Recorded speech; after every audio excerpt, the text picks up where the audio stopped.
Alhamdulillahirrabbilalamin wassalatu wassalamu ala Rasulillah amma ba'd. Ya, teman-teman, ya alhamdulillah kita bertemu kembali di channel Azam Daily. Ya, dan di video kali ini teman-teman ya, kembali lagi nih ya, Gus Miftah ini yang membuat kita semua nih heboh. Ya, Gus Miftah atau Pak Taim yang kemarin sudah menggoblok-goblokin pedagang es teh. Yang kalau ceramah juga kalau kami duga itu lebih banyak curhatnya ya dan menjelaskan tentang pencapaian dirinya. Ya daripada membagikan ilmu agama yang sesuai dalil yang jelas. Ya ini kembali membuat masyarakat Indonesia ini heboh teman-teman ya, khususnya kita ini umat Islam. Ya pasalnya ya beredar sebuah video yang dimana katanya Gus Miftah ini punya kunci Ka'bah. Subhanallah. Jadi teman-teman ya, ada sebuah informasi yang diberikan kepada saya bahwa Gus Miftah ini itu pernah nunjukin kiswah makam Nabi. Ya dan kunci Ka'bah ke Pak Ganjar dan ya Deddy Corbuzier. Ya lalu dicium sama mereka. Ya Allah. Jika berita ini benar teman-teman ya, maka ini adalah jelas ya, sebuah kedustaan yang nyata teman-teman. Ya masa orang Indonesia dikasih kunci Ka'bah? Ada saja ini Brian. Ya baik teman-teman ya, melanjuti penasaran saya terhadap ya, informasi tersebut. Ya akhirnya saya coba cari-cari nih videonya. Ya apa benar sih ya Pak Miftah itu punya kunci Ka'bah? Ya ternyata teman-teman ya, memang benar. Ada video yang memperlihatkan ya di pondok pesantrennya Gus Miftah, yaitu mencium-cium kunci Ka'bah. Ya dan itu terlihat juga ada Pak Ganjar dan ada Deddy Corbuzier. Ya, yang baru-baru ini juga kita tahu ya Deddy Corbuzier ini jadi perbincangan oleh netizen.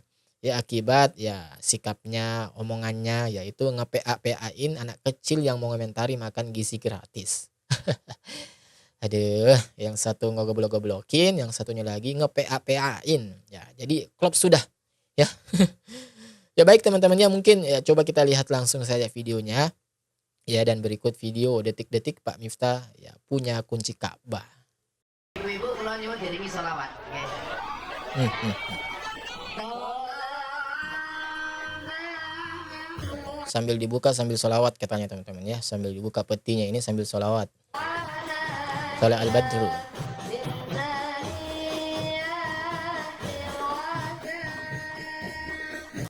Oke, ini teman-temannya dicium ya. Ini dia teman-teman ya. Yang katanya kunci Ka'bah ya. Kayak besi gitu. Coba kita lihat lagi. Dicium teman-teman ya. Dicium. Wah, ada karomahnya, ada barokahnya nih dicium ya. Semoga saja nggak memiliki ya keyakinan seperti itu ya. Ini dia ya Pak Taim ya Gus Miftah. Oke. Ini dia teman-teman ya.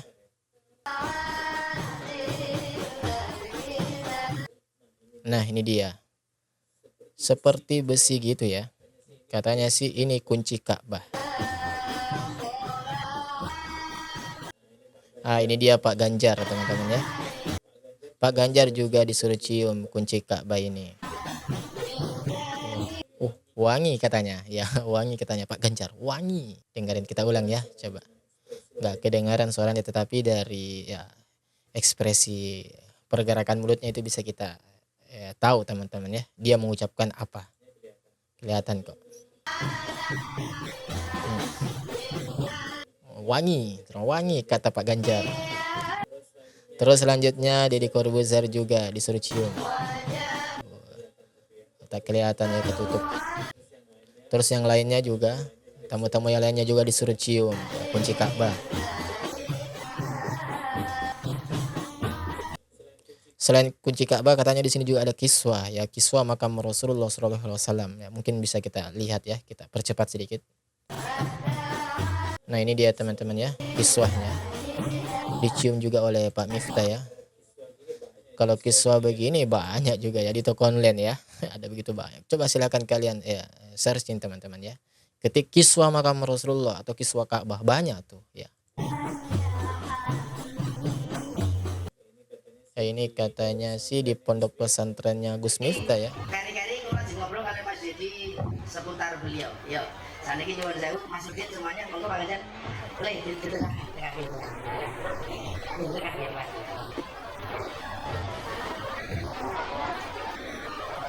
Langsung bikin terima kasih. Muga-muga sedaya pikantos syafaatipun Kanjeng Nabi. Amin. Baik teman-teman, itu tadi videonya ya. saya berani menyatakan ini adalah 100% dusta. Ya, kalau ada orang Indonesia yang mengaku memegang kunci Ka'bah, karena pemegang kunci Ka'bah itu di zaman dahulu ya, di zamannya Rasulullah itu sudah ditentukan siapa orangnya. Ya, yang menentukan itu adalah Rasulullah Shallallahu Alaihi Wasallam. Jadi secara turun temurun, ya terus dari keturunan tersebutlah yang memegang kunci Ka'bah. Ya tidak boleh digantikan oleh keturunan lain selain daripada keturunan itu yang telah ditetapkan oleh Rasulullah. Ya keturunan siapakah itu? Ya apa nama keturunannya? Ya mungkin kita simak penjelasan ya berikut ini dari ya Syekh Muhammad Fuli teman-teman. Kemudian Nabi Muhammad menerima kunci Ka'bah dari Abi Talha dan memberikan kunci Ka'bah lagi ke Abi Talha, ke keturunan Abduddar teman-teman. Kemudian Jadi ini penjelasan dari Syekh Muhammad Al-Fuli teman-teman ya. Ini channel beliau ini cukup bagus juga ya. Begitu banyak memberikan kita edukasi. Nabi Muhammad bersabda, "Khuduha khalidatan talidatan la yanza'aha minkum illa zalim." Beliau bersabda, ambillah kunci ini wahai Abi Talha, ini akan berada di tanganmu dan tangan keluargamu selamanya. Tidak ada yang mengambilnya dari kamu kecuali orang zalim. Jadi Rasulullah bersabda, orang yang memaksa Abi Talha atau keturunannya untuk menyerahkan kunci Ka'bah kepada orang lain, maka dia itu orang zalim. Nabi Muhammad sallallahu alaihi wasallam mengatakan selamanya sampai hari kiamat. Masya Allah, sampai hari ini Sudah jelas teman-teman, selamanya sampai hari kiamat. kunci Ka'bah atau posisi as-sidamah itu, ganti kiswa, memperhatikan Ka'bah, kasih bau yang wangi ke Ka'bah, itu semuanya tugas keturunan Abi Talha. Masya Allah. Yang salah satu cucunya, cucu jauh yaitu Saleh bin Zaid Al-Abidin Asy-Syaibi yang meninggal beberapa bulan yang lalu. Selain beliau memegang kunci Ka'bah, beliau juga merupakan seorang profesor dan ulama yang sangat besar. Tidak ada yang berani mengambil kunci Ka'bah dari keluarga tersebut, karena Rasulullah menyampaikan yang mengambil Itu sudah jelas teman-teman ya. kunci Ka'bah dari keluarga tersebut adalah orang zalim. Jadi Raja Salman sendiri tidak berani mengambil kunci Ka'bah, padahal Raja Salman ya nggak usah bahas. Pokoknya tidak ada yang berani mengambil kunci Ka'bah dari mereka. Sampai hari ini teman-teman, kalau ada tamu negara, kalau ada orang penting yang ingin masuk ke dalam Ka'bah, Raja tidak berani membuka pintu Ka'bah, tidak berani, pihak keamanan tidak Masya Allah ya. berani membuka pintu Ka'bah. Mereka harus telepon dulu ke orang yang pegang kunci Ka'bah dari keluarga Abi Talha, atau sekarang nama keluarganya sudah berubah jadi keluarga Bani Syaibah. Ya, saya nggak mau bikin teman-teman pusing dengan banyak nama. Nah jadi jelas ya, yang memegang kunci Ka'bah secara turun temurun adalah Bani Syaibah. Ya, sekelas Raja Salman sekalipun itu tidak berani mengotak-atik kunci Ka'bah. Ya karena itu sudah menjadi wasiatnya Rasulullah Shallallahu Alaihi Wasallam, bahwa kunci Ka'bah ini itu dipegang oleh keturunannya ya Abi Talha ya, yang disebut ya sekarang ya keturunannya Bani Syaibah. Nah Rasulullah itu mengatakan ya seperti ini, ya siapa yang memaksa memanggil kunci ya mengambil kunci ini daripada keturunan Abi Talha, maka dia adalah orang zalim. Ya, jadi sudah jelas teman-teman. Ya jadi sekarang pertanyaannya adalah, si Pak Miftah ini keturunan siapa? Keturunan Bani Syaibah kah? Ya kok bisa-bisanya punya kunci Ka'bah begitu? Ya, gelar Gusnya saja itu masih dipertanyakan, masih diperdebatkan, ya enggak diakui. Kan begitu. Ataukah yang ada di pondok pesantrennya Pak Miftah itu, ya itu sebenarnya hanya replika saja. Kan banyak juga tuh dijual di toko online. Ya, replika-replika semacam itu. Ya kalau memang itu hanya replika saja, ya jelaskan dong bahwa itu replika. Biar enggak ada dusta membawa-bawa nama Rasulullah Shallallahu Alaihi Wasallam. Apalagi sampai dicium-cium begitu. Ya dikultuskan seperti itu dengan gulunya. Ya termasuk juga kiswahnya yang kita bisa lihat di video tersebut ya. Itu sampai dicium-cium juga tuh. Ya digotong-gotong. Katanya itu kiswah makam Rasulullah lah. Ya ini kiswah asli lah. Ya. Dan faktanya kita bisa lihat banyak sekali pemalsu kiswah makam Rasulullah yang menjual di toko online teman-teman. Ya kalau yang asli ya nggak mungkin diobral di toko online lah. Ya seperti itu. Apalagi sampai ada yang dibungkus kecil-kecil. Ya saya juga nggak paham itu buat apa ya dibungkus kecil-kecil seperti itu. Ya. Teman-teman, ya di antara kedustaan yang amat sangat besar sekali dosanya, ya bahkan langsung ditujukan ke neraka, ialah berdusta atas nama Rasulullah Shallallahu Alaihi Wasallam. Ya, itu jelas teman-teman. Ya. Man kadzaba alayya muta'ammidan falyatabawwa maq'adahu minan nar. Barang siapa yang dengan sengaja berdusta atas nama Rasulullah Shallallahu Alaihi Wasallam, maka hendaklah dia mengambil tempat duduknya di neraka. Ya begitulah sabda Rasulullah di dalam hadis riwayat Bukhari, ya di dalam hadis riwayat Bukhari dan Muslim, teman-teman. Ya itu jelas sekali. Ya dan sekali lagi ya saya tegaskan kembali bahwa kunci Ka'bah itu tidak bisa dipegang oleh sembarangan orang.